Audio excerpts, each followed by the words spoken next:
Bismillahirrahmanirrahim. Alhamdulillahirabbil alamin. Allahumma shalli wa sallim ala sayyidina Muhammadinil amin wa ala alihi wa sahbihi ila yaumiddin.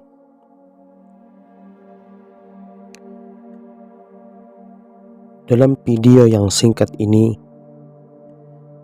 kami akan mengulas tentang mazharnya kealiman Datuk Kalampayan. Mungkin nantinya kami akan membuat beberapa video yang berkaitan dengan kealiman Datuk Kalampayan. Mungkin akan secara random dan tidak sistematik menyesuaikan urutan sejarahnya. Adapun kali ini kami akan mengulas tentang kealiman Datuk Kalampayan dalam menyikapi polemik yang terjadi pada anak beliau, yaitu Puan Syarifah. Puan Syarifah adalah anak pertama beliau yang hasil dari pernikahan dengan Datu Bajut. Dalam catatan sejarah, diketahui status pernikahan Puan Syarifah bermasalah ketika sekembalinya Datuk Kalampayan dari Mekah. Karena Datuk Kalampayan merasa telah menikahkan anaknya tersebut sewaktu di Mekah dengan kawan seperantauannya dalam menuntut ilmu, yaitu Syekh Abdul Wahab Bugis, secara wali mujibir.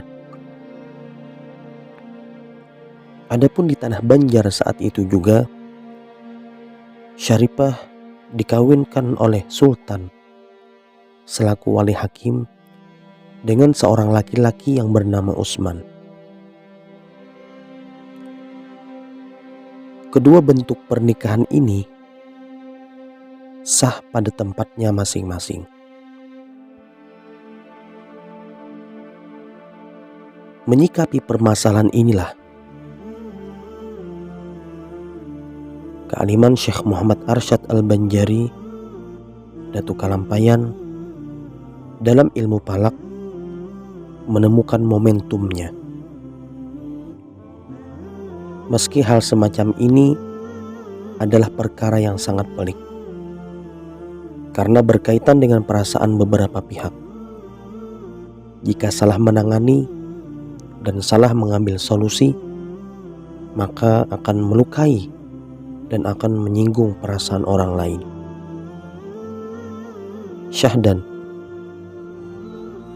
dengan kedalamannya terhadap penguasaan ilmu palak,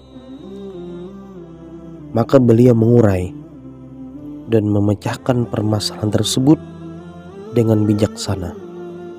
Memang orang alim yang rabbani pada dasarnya dalam memutuskan permasalahan membuahkan kebijaksanaan,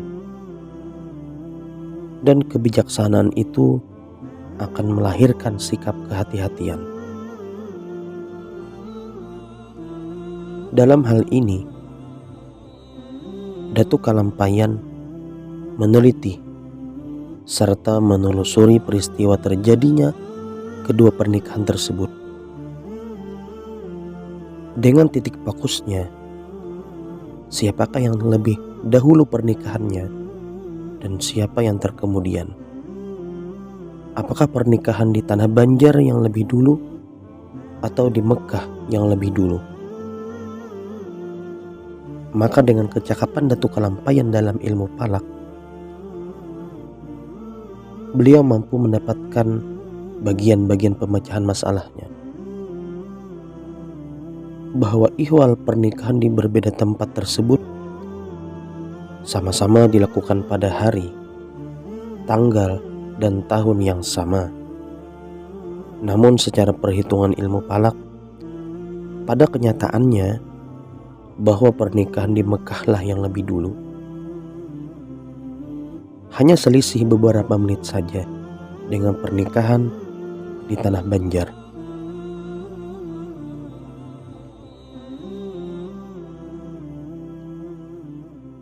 Menimbang dari hasil yang didapat, maka pernikahan di Mekah sabit keabsahannya, sedangkan yang di tanah Banjar terfasakh secara hukum. Dari kedua belah pihak harus taslim dengan keputusan tersebut dan menerima dengan hati yang ikhlas. Utsman melepaskan Puan Syarifah dengan ikhlas. Begitu juga Syekh Abdul Wahab Bugis menerima Puan Syarifah dengan lapang dada. Dari pernikahan sebelumnya, Puan Syarifah dengan Utsman mendapatkan keturunan, yaitu Muhammad As'ad, yang kelak akan lahir zuriat yang alim. Adapun Muhammad As'ad kelak menjadi mufti pertama yang ada di Kesultanan Banjar, yang mewarisi kealiman kakeknya. Adapun dari pernikahan Puan Syarifah dengan Syekh Abdul Wahab Bugis mendapatkan keturunan, yaitu Fatimah dan Muhammad Yasin.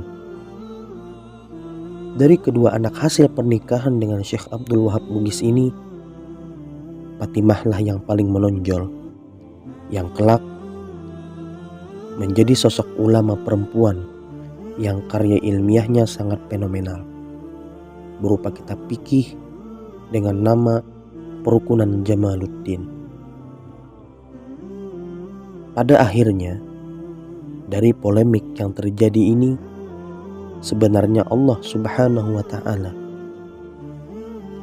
ingin menampakkan secara terang benderang tentang kealiman, kebijaksanaan, dan keluhuran Datuk Kalampayan, yang mana dapat menjadi ibrah pelajaran bagi muslimin dan muslimat secara luas, dan bagi zuriat Datuk Kalampayan pada khususnya. Rabbi fanfa'na bibarakatihim wahdinal husna bihurmatihim wa bimu'afatim minal fitani.